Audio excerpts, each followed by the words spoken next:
Research has shown that 78% of people in the US and Canada refuse to buy an EV because of range anxiety. This is a number that presents a problem for the greater growth and adoption of EVs. But what's really behind this number? Is it justified?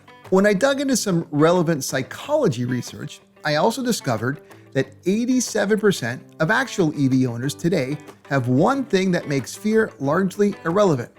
The answer to what that is and more insights into the challenge of overcoming range anxiety is coming right up, so stick around.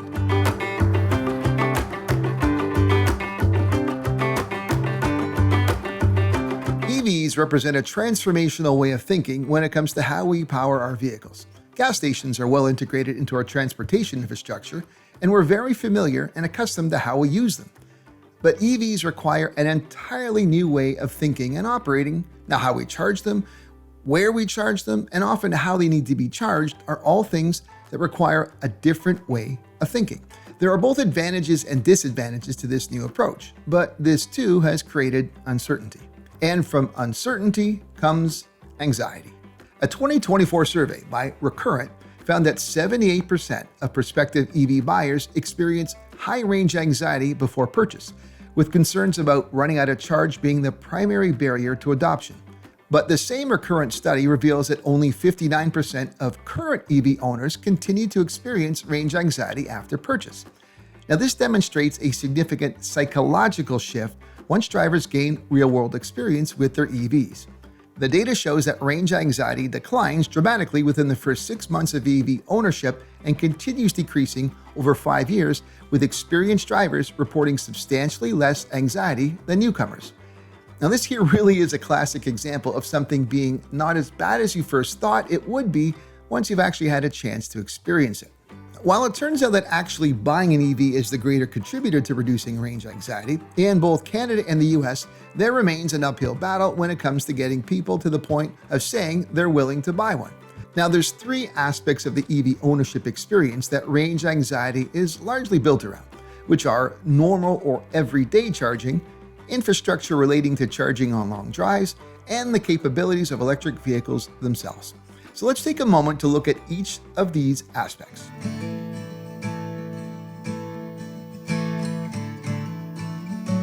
At the beginning of this video, I mentioned that 87% of EV owners have one thing that makes range anxiety largely irrelevant. So what is it? It's the ability to charge their electric vehicles at home. Not all EV owners who can charge at home are currently doing so, as data on EV ownership in Canada and the US show that about 78% of EV owners are indeed charging at home.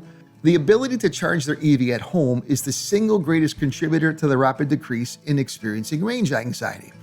And what we're talking about here isn't coincidence per se, but rather psychology at play.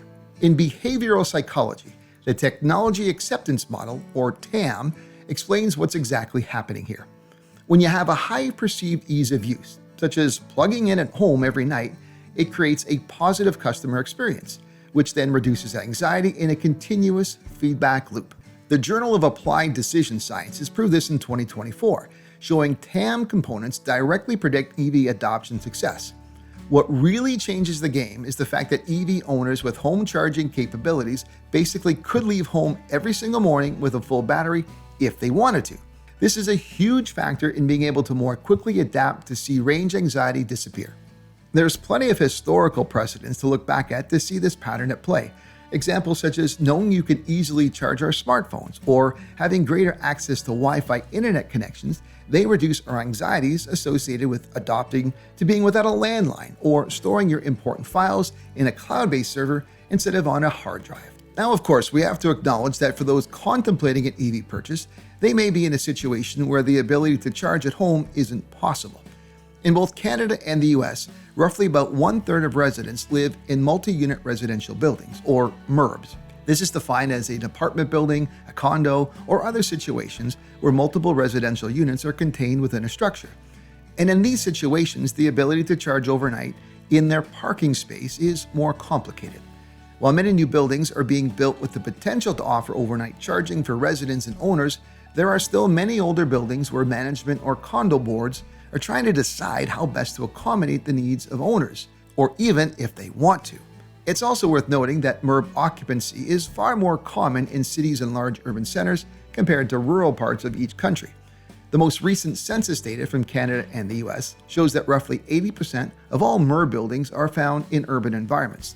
There's various initiatives being undertaken by governments at all levels in both countries to help buildings upgrade their systems to accommodate greater EV use or to provide convenient alternatives. But despite this, there are still millions of potential EV owners who could have home charging advantage if they opted to make the switch. So we still have plenty of room to grow, even with the limitations I've just noted.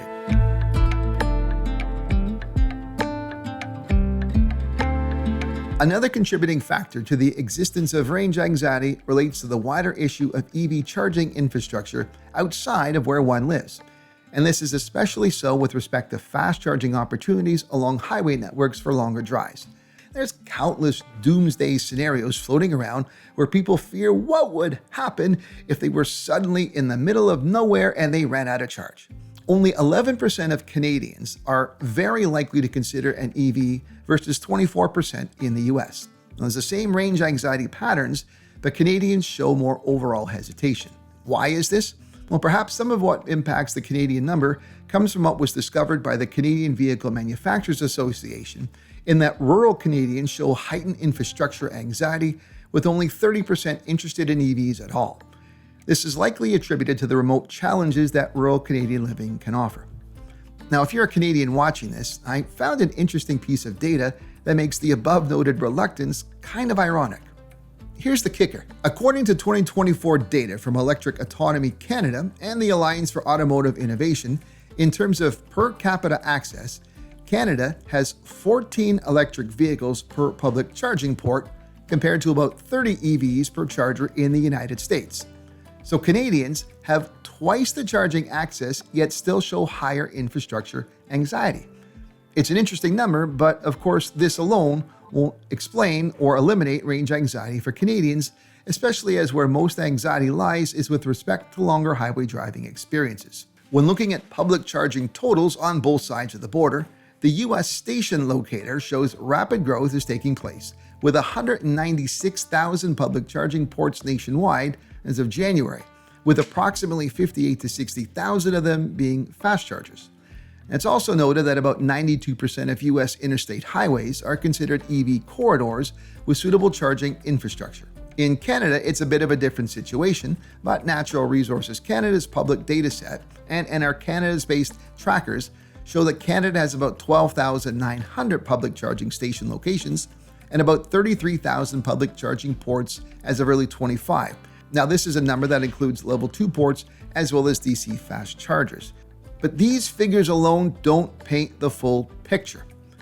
You see, it's one thing to cite numbers on just how many fast charging outlets exist on highway networks, but we also need to look at the data which tells us just how many people need to have access to remote highway fast charging in the first place. In other words, is the supply matching the demand?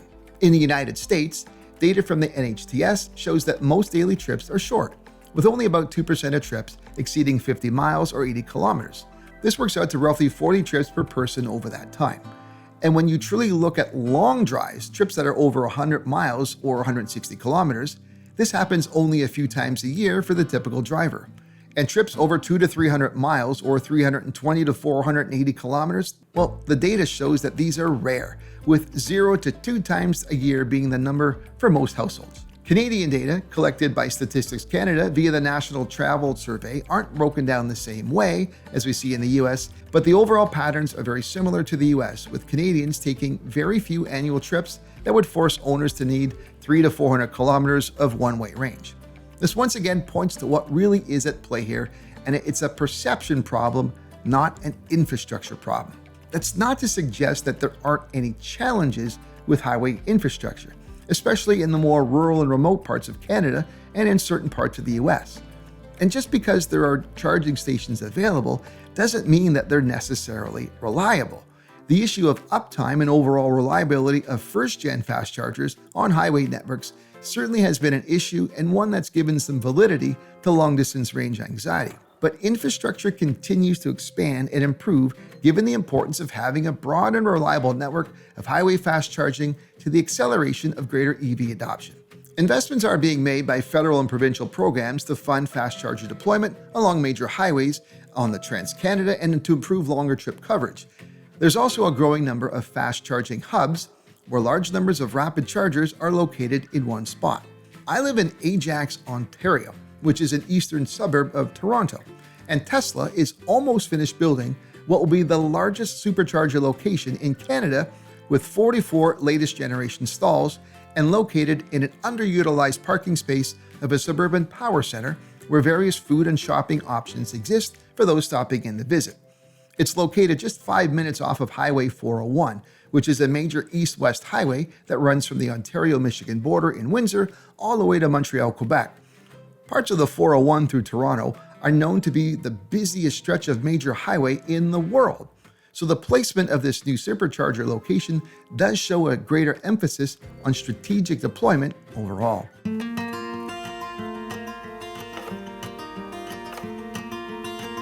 The last component of EV ownership that contributes to the existence of range anxiety are the capabilities and driving ranges of EVs themselves. Here too, there is evidence that there is a perception problem that has not kept up with the capabilities of EVs available on the market today. As of the 2025 model year, there are currently about 110 different BEV models available in Canada and over 70 in the US. Now, for clarity, this would include different variations of the same model, such as a single motor or dual motor, since this would result in different range estimates. I looked through the 2025 NRCan Fuel Consumption Guide, which lists all BEV models available in Canada and their estimated range using the 5-cycle testing method. Now, in my search, I could find only 2 models, the Fiat 500e and the Nissan Leaf SV, that had a posted range of less than 320 kilometers or 200 miles. But what I also found were several dozen models with a range in excess of 480 kilometers or 300 miles. There were several that even went above 650 kilometers or 400 miles. This past week, I had been driving a 2025 Kia EV6 in the Land trim package. It was a peppy EV with 320 horsepower and a posted range of 471 kilometers. However, in my week of testing, which took place in early October, I was registering range estimates of as much as 574 kilometers, which is almost 357 miles. What's also notable about this 2025 Kia EV6 was that its charge port has now been converted to NACS, making it now possible for owners to access Tesla supercharger networks, as well as traditional CCS fast chargers through the use of an adapter. This consolidation of charging systems, where almost all automakers are switching over to NACS or the Tesla standard, is another significant development that should reduce the overall amount of fear and anxiety that one would have when it comes to needing a charge while on a long drive. There's plenty of Tesla supercharger stations, and they are typically far more reliable than many of the other charger networks we've seen in the early stages of EV adoption. Everything I presented here in this video, all of which is backed by research and data, has been offered specifically to those of you who are not against the idea of owning a battery electric vehicle, but still have that nagging range anxiety concern floating around in your head. The research proves that range anxiety isn't about actual range. It's about the perceived ease of use. Home charging solves the psychological barrier by creating a user pattern that's extremely easy to use, thus triggering the satisfaction feedback loop that eliminates anxiety typically within 1 week. Add to that the growing and increasing reliability of charging infrastructure away from home, as well as the continued advancements in the capabilities of new EV models, and we have a compelling argument that shows range anxiety exists in our minds more than it does in reality. It's also important to recognize that even with all this compelling evidence, we really are still only just beginning to see the growth of infrastructure, technology, options, and ease of use associated with battery electric vehicles. In other words, it's only going to get better. Now, if you're someone who's looking to buy a new vehicle this year and you're wondering whether you should make the jump to EVs now or wait another 4 to 5 years when you'll be buying your next new vehicle, ask yourself this critical question. Even if everything isn't perfect right now, if your home situation allows for overnight charging, If your driving tendencies don't have you driving beyond the typical range of an EV each day, and if you seldom, if ever, take really long trips, why wait until next time? Make the switch now. Ultimately, what we know is that the future is electric, and it's no longer a case of if the transition will occur, but rather when or how fast will the transition be done. On the diffusion of innovation scale, we're already into the early majority phase, and we're beyond that proverbial tipping point for EV adoption.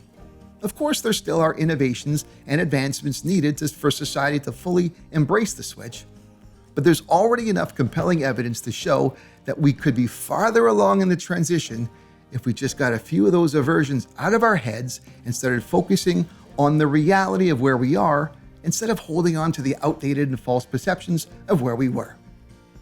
I certainly hope that the information I presented in this video has been helpful for those who still see range anxiety as an issue that they have to overcome. So, what are your thoughts on this? Has this evidence-based approach been helpful to you? Are there other topics that you think I should take the same approach to or deal with? Let me know in the comments. And if you did like this video, please help me by hitting the like button, and I'd love it if you share this with others. If you aren't subscribed to the Novak Report, please consider doing so. And if you are a subscriber, make sure you've rung the bell so you're notified of every time I upload something new. That's all for now. I'm Eric Novak. Thanks for watching.